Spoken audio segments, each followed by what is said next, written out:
Well.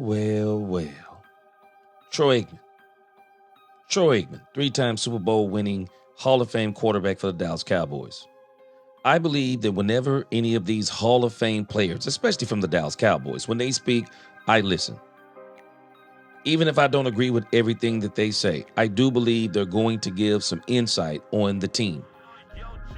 And in this latest interview, upon first listen, it may not sound like much. But once you really get to listening to Troy Aikman, this man is dropping some dimes. I mean, he's dropping some golden nuggets as it applies to the Dallas Cowboys. I want to let you hear why every Dallas Cowboy fan needs to hear what Troy Aikman says about Brian Schottenheimer, the Dallas Cowboys, and Dak Prescott. Let's talk, Cowboys. We're about to talk facts.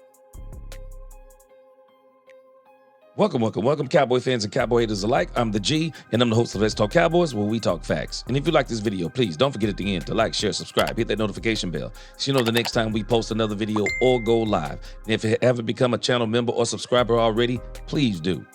We have a lot of great things coming in the future. Now let's talk facts. Troy Aikman. I am telling you, the things that Troy Aikman says so nonchalantly, do not let these things pass you by. This interview is only 4 minutes and 39 seconds. I'm going to let you hear pieces of it, and I'm going to break down the parts that I believe that are very powerful that Troy Aikman says. And if you want, I'll put the video in the description so you can watch without my commentary. But I advise you watch it with my commentary. Nevertheless, let's get into it.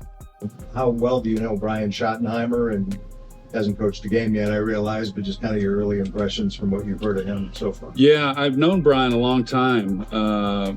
First interaction with him, I guess, was going back to when he was with the Chargers. Hudson Houck, the offensive line coach there at the time, had been with the Cowboys for a number of years, and Brian was reaching out about some things that we did back when I played and kind of talking to him some of the coaching points about it. But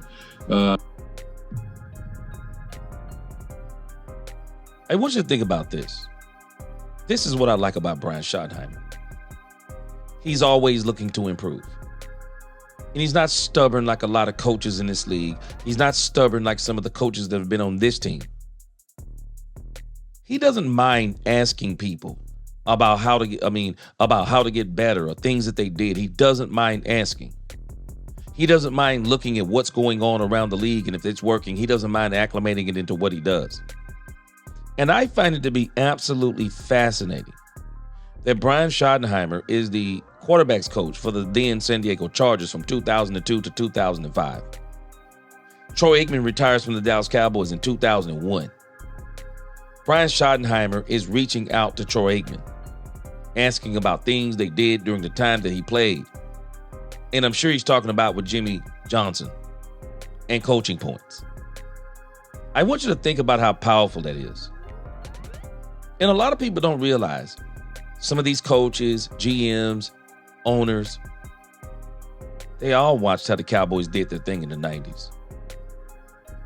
And so I find it to be fascinating that he's actually inquiring of Troy Aikman way back then about things they were doing. And especially, he's the quarterback's coach.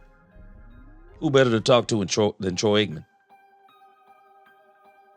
Probably talking to him about Jimmy, talking about what did the quarterback's coach do. I mean, Brian Schottenheimer is a studier of the game, but he's also a studier of individuals. And that's one of the things, even when you think about the coaching staff, how he picked them, that's how he picked them. He studied them. And that, my friends, Cowboy fans, we ought to be excited about that. Let's keep listening. For the years recently, just with the broadcasting and him being the offensive coordinator in Seattle and getting to know him a little bit there. And then, of course, him coming to Dallas, I interact with him then a little bit more. But, yeah, I think he's a good football coach. You never know exactly what someone's going to be when they're a head coach. And, you know, we'll see how it works out. But I'm pulling for him. I think he's obviously high energy, very positive. Sounds like everyone in the building really was hoping that he would be named the head coach. And as I've said before, there were a lot of people just kind of scratching their head a little bit when he got named as the head coach because of his age and the fact that he hadn't had an opportunity yet. But now it's he's going to be judged by the same things that everyone else is, whether he can win games or not. And sounds like right now, of course, there's 32 teams right now in the league that are really optimistic and feeling good about what they did this offseason and how OTAs are going. And I always kind of laugh a little bit when I read the articles of what's happening this time of year and how positive everybody is. And the reality of it is that there's going to be a lot of teams that aren't very good. And who those teams are going to be, we'll find out. But I'm pulling for him and hoping that he does well. In the infamous words of Mike Tyson, everybody has a plan until they get punched in the face. And one of the things the Cowboys have been trying to do is change their identity. And I'm not talking about their offensive and defensive identity. I'm talking about their identity of being soft. And with everything that Brian Schottenheimer is doing, that's one of the things he's trying to change. But at the end of the day, until they put those pads on and there gets to be some crack-a-lacking, and until they start going up against some other teams in training camp, until they get to going and playing some preseason games against other teams, we're not going to know what they truly are going to be. And I don't even think at the beginning of the season, I don't think the Cowboys are going to, I don't think they're going to be where we want them to be. But I do think it's a great game because we got to get it on the field. And we got to get it to gelling. We got to get it to synchronizing. We got to get it to working in harmony so that by midseason, we'll start seeing some flashes of probably what we're going to be going forward under Brian Schottenheimer. But again, we got to get it on the field. Position, incredible talent, a few red flags off the field potentially. Your thoughts? I think sometimes change is good for players. He did a lot of good things there in Pittsburgh. He had his moments that I'm sure he'd like to have back as well. I think it should be a good fit. It sounds like he's motivated to prove that he can be a number one receiver and then maybe cash in at the end of this year. But to complement him with CD, I mean, that's a pretty good tandem. And I think it kind of probably puts everyone else in the spot that they should be, as far as when you start saying, okay, who's your one, who's your two, who's your three, and what that might look like. It's a pretty formidable group that they have, and I'm sure Dak's pretty excited about it. Seems like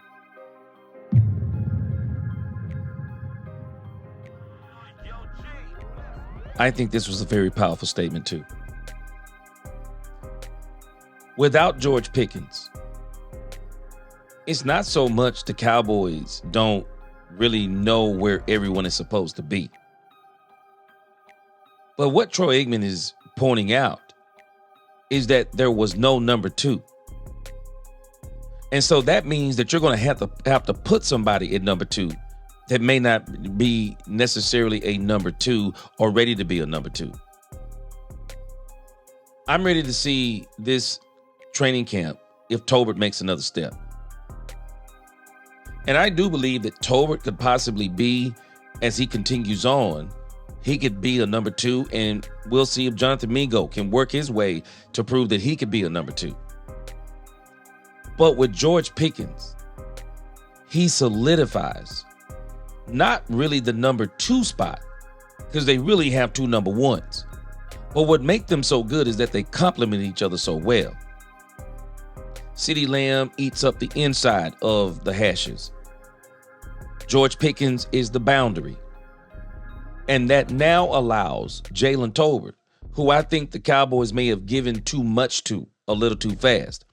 That now allows Jalen Tolbert to be more comfortable, settle in to that number three spot, and really get some more big plays under his belt, really get some things that he needs to work on together so that if push comes to shove, Maybe he'll be that number 2 the following year.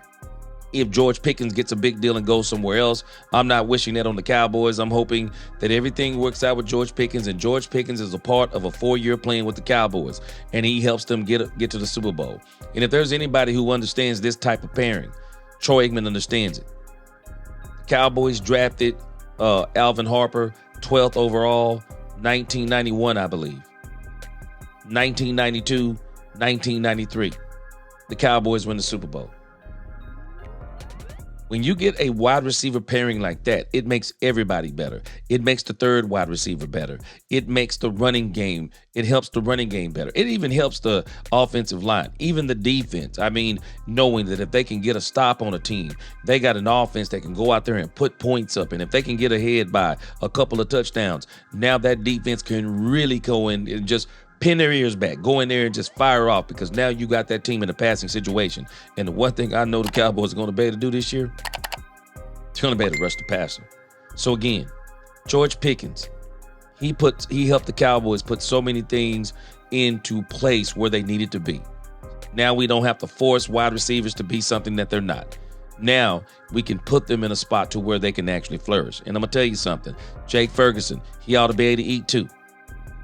Tolbert ought to be able to eat in that third position. And if Mingo is, we'll see what Mingo is. Can he work his way up to get some of those snaps and also work at that 3 position? Hey, George Pickens, that was a great pickup. Brian is, I don't know if you noticed this when you first met him, he's big on relationships and his faith. Did you get a feel for that when you first? Well, you can tell being around him that, he's a people person. And so I'm not surprised by that part of it. I think that in general, when you talk to anyone about Brian that knows him, they like him. As far as his faith goes, I've not had those conversations with him, so I was not aware of that. But he's been around good coaching throughout his life. His dad and what he's meant to him, it's had quite an impact on him. And I'm guessing, based on what I've read, I guess no one really knows for sure until the season gets going. But it sounds like we're going to see some Marty ball. So I think we'll see a few more rushing attempts, and maybe not rely on the pass quite as much. Catch this part. I think this thing about building relationships is all about the Cowboys, building up this camaraderie so that they'll be able to get through some of the trials and tribulations, the ups and the downs they may face during this football season, so that they don't do some of the things that they did when Mike McCarthy was here. They would lose, they would be finger pointing, and it was just a hot mess when Mike McCarthy was here with that stuff. So Brian is trying to change that. But the second thing that I thought that he said that was very, very interesting, Marty ball, meaning running the ball. You think about LaDainian Tomlinson, running the ball. But he also said something that people need to gravitate towards. He said that there will be a few more run plays. And I do believe there'll be a few more run plays. People have to really understand, man, when you got CeeDee Lamb and George Pickens, you're not finna run the ball 40 times and only throw it 20. And you think about when Brian Schottenheimer was with the Seattle Seahawks, and in that first year, he really only had Tyler Lockett in that wide receiver room. And so it made sense that Connor was the go-to guy in the run, and they had more runs than passes.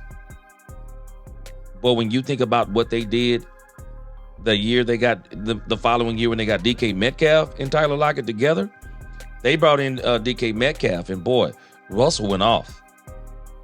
Russell Wilson went off. They did more passes than runs. And then the following season, they went even more passes and less runs. Now, what we can look forward to, we're going to run more than we did last year. We're not only going to run more than we did last year. Understand this part. We're going to run better. And that's the key. We're going to run better. We don't have to run the ball 100 times, but we need to be balanced. And that's the thing I think we need to understand. And when I say balance, it doesn't mean 50-50. But if you can get 55-45, 57-43, 57 pass, 43 run, that's great. That's great, especially when you let some of those passes be off the play action. That'll be great for the Cowboys. It'll be great for the Cowboys. It'll be great for Dak. And I'm pretty sure, as Troy Aikman said, Dak will be excited. Let's hear the last part. Do you have any insight into where Dak Prescott is in coming off his injury last year and being ready for this year? I saw him a month ago or so, and he said he was feeling good and ready to go. I think he mentioned to you all that if he had to go play right now, he could probably suit up and do it. So I don't see any reason why he won't be ready to go. Hopefully he can just stay healthy throughout the year. I mean, it's a challenge. It doesn't get any easier as you get older. I know it's a pretty significant injury he came off of, and he's had a few of those. But hopefully for his sake and the team's, he can stay healthy.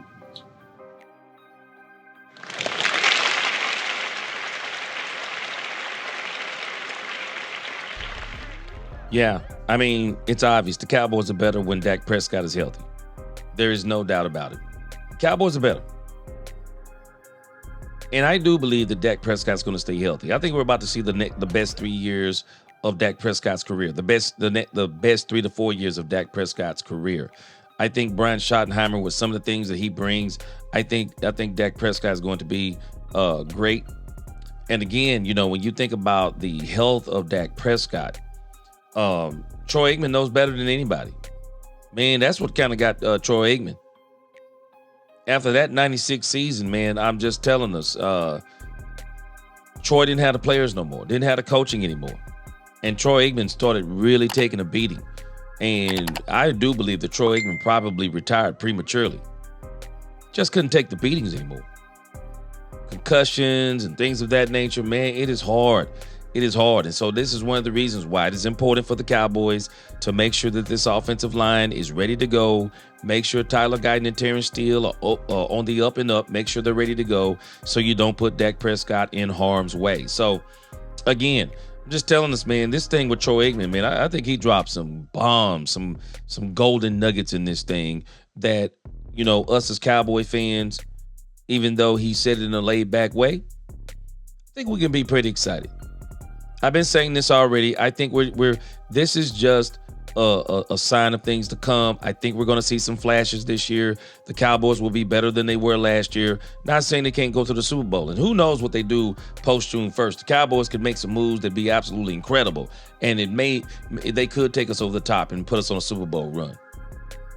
But either way, I am going to still be excited about this season because I believe they're building this thing to where next year is where they're going to be a juggernaut. But I'm going to enjoy 2025. And who knows what it may bring. And if it brings a Super Bowl, bring it on. I don't know if anybody will be more excited than me. But y'all tell me what you think about what Troy Aikman said. Pretty deep. Like, share, subscribe, DC4L. Until the next time, let's talk Cowboys, where we talk facts. Peace.